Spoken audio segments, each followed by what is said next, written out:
Hello students, myself Manju Murali. I welcome you in BA Part 7 English Literature online classes. In this video, we discuss about your second stanza of your poem Rabbi Ben Ezra, composed by Robert Browning. In our previous video, we discussed about the poem and the poet and also about the first stanza of this poem. हमने पहले की जो हमारी videos हैं उसमें discuss किया था Robert browning के लाइफ स्टाइल के बारे में, राइटिंग स्टाइल के बारे में और पोएम के बारे में रीड किया था। जब हमने पोएम के बारे में रीड किया था तब हमें पता चला था, हमने देखा था कि जो पोएम है वो क्या है, एक ड्रामेटिक मोनोलॉग है।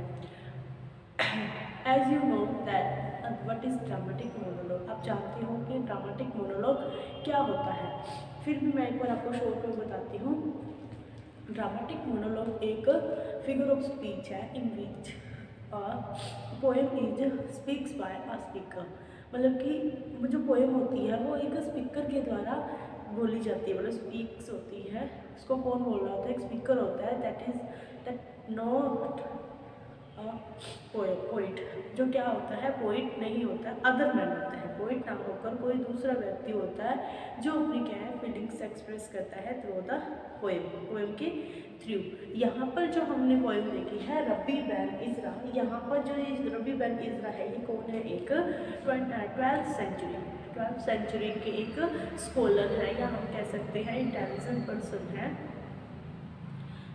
12वीं सदी के यहूदी, ये क्या थे, एक ज्यू थे, मतलब कि एक यहूदी थे, मतलब यहूदी विद्वान थे जिन्होंने क्या है अपनी फीलिंग्स को एक्सप्रेस किया है through this poem. The name is Rabbi Ben Ezra, जिनको किसने कंपोज किया था, जिसमें किसने लिखा है, रॉबर्ट ब्राउनिंग ने लिखा है।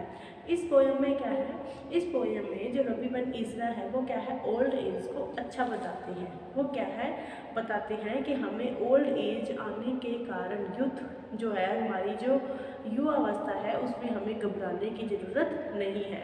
और वो कहते हैं कि जो यूथ है वो क्या है, ओल्ड एज की प्रिपरेशन के लिए ही बनाई गई है, मतलब तैयारी के लिए ही क्या है यूथ बनाई गई है।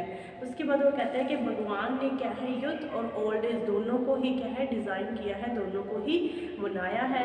जो मतलब ओल्ड एज है वो क्या है, फुल ऑफ एक्सपीरियंसेस है, मतलब वो क्या है अनुभवों से भरी हुई है। और जो यूथ है, जो युवा अवस्था है वो क्या है, नई आशाओं से भरी हुई है।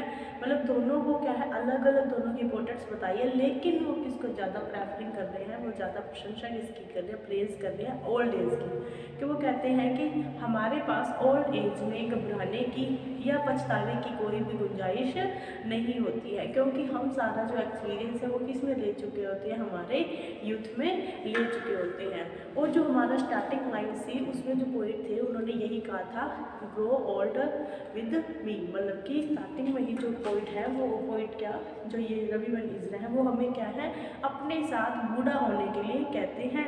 और बुढ़ापे को क्या है वो अच्छी एज बताते हैं। वो कहते हैं कि जो बुढ़ापा है वो क्या है, एक स्कॉलर एज है, वो बहुत ही ज़्यादा अच्छी एज है। यह जो एज है वो उसे प्री प्लानिंग की गई है, मतलब पहले ही भगवान ने उसकी प्लानिंग कर रखी है।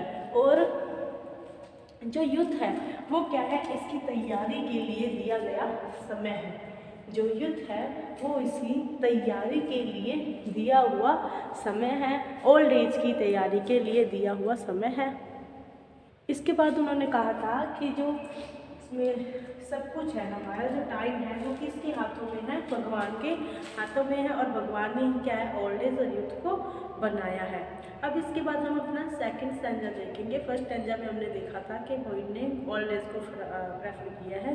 सेकंड जो स्टैंजा है उसमें जो पोइट है वो क्या करेगा, यूथ एज को डिस्क्राइब करेगा कि यूथ एज है वो किस तरीके की एज है। Now let's start our second stanza. Know that amazing flowers youth shine, which rose make ours, which lily leaf, and then at best we call.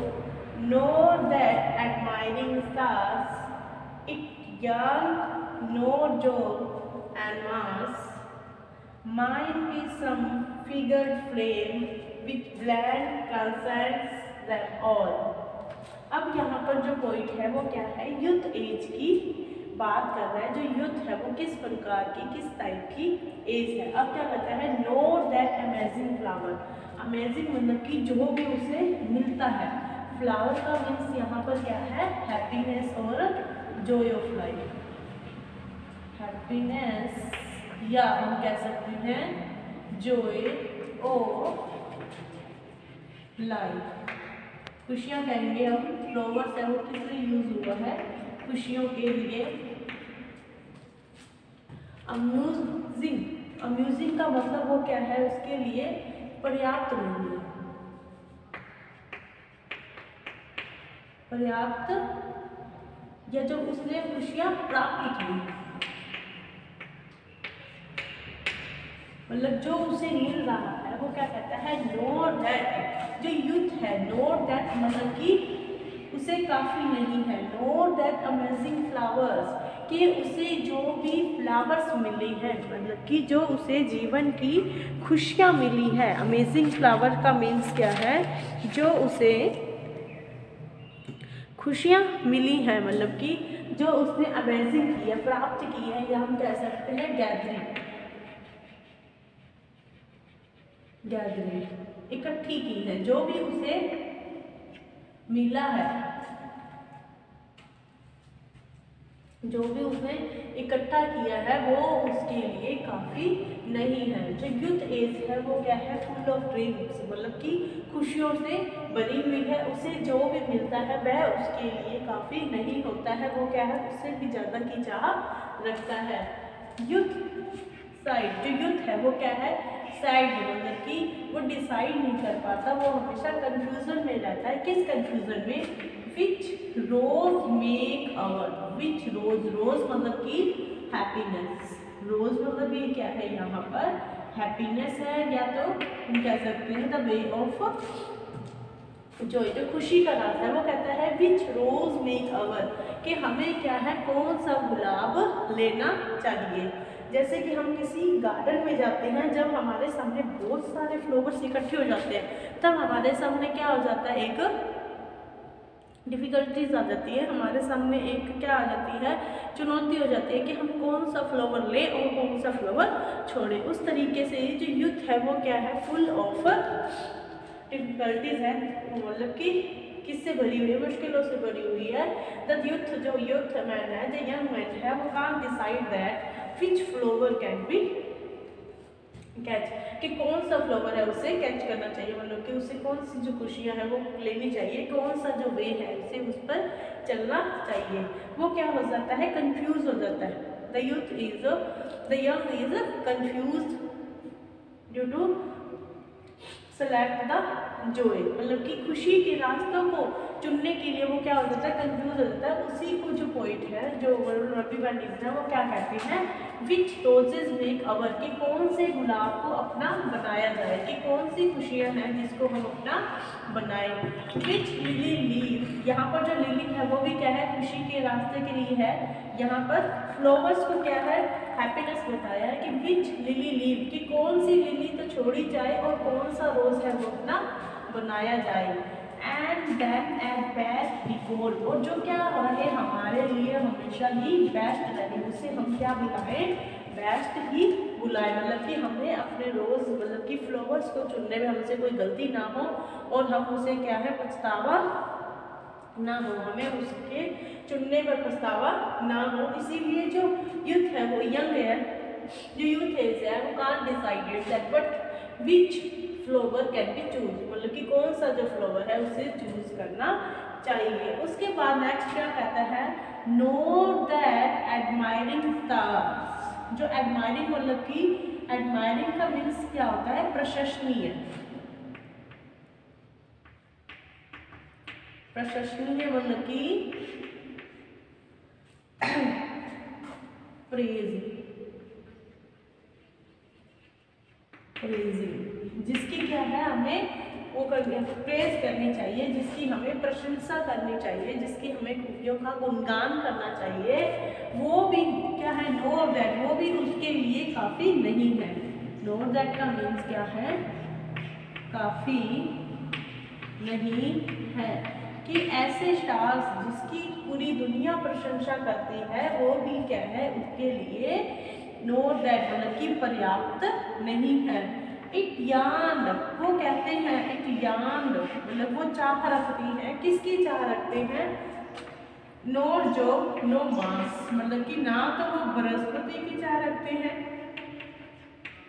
ना तो वो बृहस्पति की चाह रखते हैं, ना ही वो मंगल ग्रह की चाह रखते हैं। हम जानते हैं जो बृहस्पति और मंगल है वो क्या है, महान ग्रह है और उसे हर कोई क्या है, एडमायर करता है। लेकिन जो यूथ है उनकी जो आशाएं हैं, जो उनकी होप्स है, उनकी जो डिज़ायर्स है, उनकी चाहत है वो क्या है, मंगल और बृहस्पति से भी कहीं बढ़कर है उनकी। मतलब कि यहाँ पर जो हमने देखा था, जो रॉबर्ट ब्राउनिंग है वो रबी एंड इज़रा के थ्रू कहना चाहते हैं, क्या कहना चाहते हैं, जो यूथ एज की जो होप्स हैं, जो डिज़ायर्स हैं वो क्या है, बहुत ही ज़्यादा ऊंचाइयों से भरी हुई है। उनकी आशाएं क्या है, पूरी करना किसी के बस की बात नहीं है। माइंड भी, अब वो क्या कहते हैं, जो यूथ होते हैं वो कहते हैं मेरे होने चाहिए सम फिगर्ड फ्लेम, क्या है, आग से लपटो, फ्लेम का मतलब आग की लपटें, फिगर मतलब की आकृतियाँ, मेरी ऐसी आकृतियाँ होनी चाहिए, महान आकृतियाँ होनी चाहिए, विच ब्लैंड्स जो क्या है, मिल जाती हैं, ट्रांसेंड्स अलग हो जाती हैं, दैम ऑल मतलब ब्रह्मांड की जितने भी ग्रह हैं मेरी चाहते उनसे भी क्या है, परे हैं, कुछ तो उनमें मिली हुई है और कुछ तो क्या है, उनमें परे है। मतलब कि हम यहाँ पर एक एग्जांपल ये भी दे सकते हैं, जैसे कि एक गर्ल है, जैसे कि एक लड़की है, उसके पास क्या है, कबर्ड भरा हुआ, लड़की लड़का हम दोनों की बात ही कर सकते हैं, कि जो मैन है मतलब कि जो यंग मैन है या वुमेन है, यंग गर्ल कह सकते हैं, यंग गर्ल और बॉय है, जिसके पास बहुत सारे कपड़े हैं, लेकिन जब भी उसको किसी फंक्शन में जाना होगा या वेल ड्रेस मतलब अच्छे से तैयार होना होगा, तब वो क्या है, कंफ्यूज हो जाएंगे। जब वो कबर्ड खोलेंगे तब उनको उन कपड़ों में से कोई भी ढंग की जो ड्रेस है वो दिखाई नहीं देगी। उसी तरीके से जो यूथ है, जो यंग है, वो क्या है, उनके सामने सारे एडमायरिंग स्टार्स हैं, लेकिन वो स्टार्स भी उनके लिए क्या है, सामान्य है, जनरल है, मतलब कि वो क्या सोचती हैं, ये तो क्या है, नॉर्मल स्टार्स हैं, जबकि वो स्टार्स क्या है, सबके द्वारा एडमायर की गई है, मतलब कि सबके द्वारा क्या है, प्रशंसनीय है, हर कोई उनको प्राप्त करना चाहता है। लेकिन यंग जो है, जो युवावस्था है, उसमें वो स्टार्स भी क्या है, हमें तुच्छ दिखाई देते हैं, छोटे। यहाँ पर सीधी सी बात ये है कि जो यंग एज है, जो यूथ वाली जो एज है, वो क्या है, फुल ऑफ डिज़ायर्स है, और वो क्या है, कभी भी क्या है, अपने जो कन्फ्यूज़न है उसको दूर नहीं कर पाते। वो हमेशा क्या रहते हैं, कंफ्यूज रहते हैं कि कौन सी चीज़ तो लें और कौन सी चीज़ को हम छोड़ें। मतलब जो यूथ है उसमें महान से महान चीज़ें भी हमें क्या है, सामान्य दिखने लग जाती हैं। जो यूथ है वो क्या है, द एज ऑफ डिज़ायर है, चाहतों की एज है, उसमें हम क्या है, कुछ भी प्राप्त कर सकते हैं, जो भी हम सोचते हैं और कुछ भी जो भी हम चाह रखते हैं उन सबको हम क्या है, अचीव करने की पावर रखते हैं यूथ एज में, अकॉर्डिंग टू बैन इज़रा के अनुसार। एक बार हम फिर से इस स्टेंजा को देखते हैं, क्या कहता है stanza, note that amazing flower, मतलब कि जो भी हमें फ्लावर्स का मीन्स क्या है, हमें जॉय मिली है, खुशियों के मतलब कि खुशियाँ मिली हैं हमें लाइफ के अंदर, जो भी कुछ मिलता है, अमेजिंग का मतलब होता है कि हमने जो भी प्राप्त किया है यूथ एज में, हमें जो अपने आप मिलता है, हम उससे क्या है, जो यूथ है हम उससे क्या, जो अगर हम यूथ हैं, जैसे कि हम अपने आप को यंग मानते हैं, तो क्या है कि हमें जो भी प्राप्त होता है आराम से मिल जाता है, हम उससे खुश नहीं होते, हमारे लिए वो इनफ नहीं होता है, जो भी हमें फ्लावर्स मिलते हैं, खुशियाँ मिलती हैं, वो हमारे लिए इनफ नहीं होते। जो यूथ है वो हमेशा क्या है,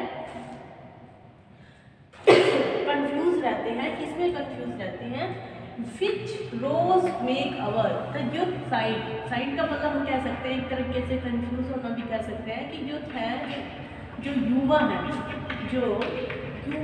वो क्या रहते हैं, हमेशा कंफ्यूज रहते हैं किस लिए, विच रोज मेक अवर, कि कौन सा जो गुलाब है अपना बनाया जाए। यहाँ पे जो गुलाब से वो कहते हैं हैप्पीनेस है, जॉय है, या कोई भी हम कह सकते हैं कि हमारे सामने कोई भी चीज़ को चूज करने की जो भी सिचुएशंस आती हैं उसमें एक चीज़ तो क्या है, रोज है, दूसरी क्या है, लिली है। तो वो क्या कहते हैं, वो कहते हैं कि कौन सा गुलाब तो लिया जाए, मतलब अपना बनाया जाए, विच लिली लीव, और कौन सी जो लिली है उसे छोड़ा जाए। मतलब कि जैसे कि हमने देखा कि क्या है, कबर्ड खोला है, उसके अंदर क्या है, बहुत सारे कपड़े पड़े हैं, लेकिन हमें मैरिज पे जाना है एट द टाइम। फिर हमारे सामने क्या है, एक कॉन्फ्लिक्ट आ जाता है, एक द्वंद आ जाता है कि कौन सी तो चूज करें और कौन सी छोड़े। ये वाली ड्रेस ये तो नॉर्मल है, ये भी नॉर्मल है, जबकि हम वो जो ड्रेसेस हैं लेने जाते हैं तो हम बहुत ही ज़्यादा खुशी से उनको लेने जाते हैं, लेकिन बाद में हमारे लिए वो क्या है, चीज़ें नॉर्मल हो जाती हैं। उसी तरीके से वो क्या कहता है कि कौन सा रोज तो लिया जाए और कौन सी लिली छोड़ी जाए। And then as best recall, और जिसे क्या है सबके द्वारा या हमारे द्वारा बेस्ट बोला जाए, सर्वश्रेष्ठ माना जाए। बेस्ट मतलब कि बाद में हमें उसके लिए पछताना ना पड़े। Know that admiring star, admiring मतलब कि प्रशंसनीय, प्रेज, टू बी प्रेज, मतलब कि जिसकी क्या है प्रशंसा की जाती है, हमेशा से ही क्या है वो बहुत ही ज़्यादा फेमस कह सकते हैं हम। एडमायरिंग को लिखते हैं फेमस, लेकिन फेमस की जगह प्रेजिंग ज़्यादा अच्छा रहेगा। टू बी प्रेज के हमेशा से ही क्या है वो प्रशंसा के लायक रहे ऐसे स्टार्स, मतलब कि जो ग्रह है, जो हम क्या है तारे कह सकते हैं कि जो महान तारे हैं वो भी उनके लिए क्या है इनफ नहीं है। नोट दैट मतलब कि इनफ काफी नहीं है, नॉट इनफ, कि उनके लिए कौन से स्टार्स जो एडमायरिंग सबके द्वारा जो प्रशंसा किए हुए स्टार्स हैं वो भी क्या है यूथ एज के लिए, जो यंग मैन है उनके लिए वो तारे भी पर्याप्त नहीं है। इट यर्न, वो क्या है चाह रखते हैं, कहीं की मतलब किस चीज़ की, ना तो वो बृहस्पति की चाह रखते हैं और ना ही मार्स। उनके लिए तो क्या है वो मार्स और जो बृहस्पति है, जो बृहस्पति और जो मंगल है वो भी क्या है इतनी महत्व, इतनी इम्पोर्टेंस नहीं रखते। वो जो मार्स हम चाहते हैं कि सबसे बड़ा जो ग्रह है वो कौन है, बृहस्पति है। सबसे चमकीला तारा हम कह सकते हैं बृहस्पति जो सबसे बड़ा है, और मंगल है वो क्या है महान तारे हैं, हम जानते हैं कि महान ग्रह हैं, प्लैनेट्स हैं। वो भी क्या है जो यूथ है, जो यंग है उनके लिए क्या है नॉर्मल है, जनरल है, मतलब कि सामान्य रहते हैं, जिनकी प्रशंसा पूरे संसार पूरे ब्रह्मांड में की जाती है, वो तारे भी क्या है उनके लिए नॉर्मल है। आगे क्या कहते हैं, माइंड भी मेरे हो जाएं, मेरे हो जाएं, क्या हो जाएं, जो यूथ वो डिज़ायर रखते हैं, क्या चाह रखते हैं कि मेरे हो जाएं सम फिगर, कि कुछ ऐसी फिगर, कुछ ऐसी आकृतियाँ, फिगर का मीन्स क्या होता है, कुछ ऐसी आकृतियाँ, फ्लेम मतलब कि जलती हुई, या हम कह सकते हैं आग से भरी हुई कुछ ऐसी आकृतियाँ विच ब्लेंड्स, जो क्या है आपस में ही मिक्स हो जाती हैं। ट्रांसेंड का मतलब होता है अलग,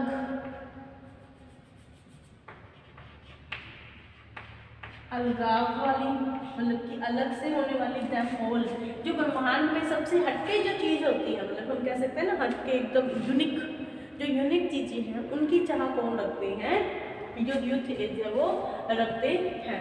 तो ये था हमारा सेकंड स्टैंजा। सेकंड स्टैंजा में जो बैन एजना है वो क्या है, यूथ एज के अंदर जो होने वाली कंफ्यूजिंग है, जो कन्फ्यूजन्स है उनके ऊपर डिस्कस कर रहे हैं कि उनके लिए जो इतने महान तारे हैं, जो चाहे वो मार्स है, चाहे वो जो है, मतलब कि चाहे वो बृहस्पति है, चाहे मंगल है, वो भी क्या है सामान्य से हैं, एकदम तुच्छ कह सकते हैं या तो लो कैटेगरी के माने जाते हैं।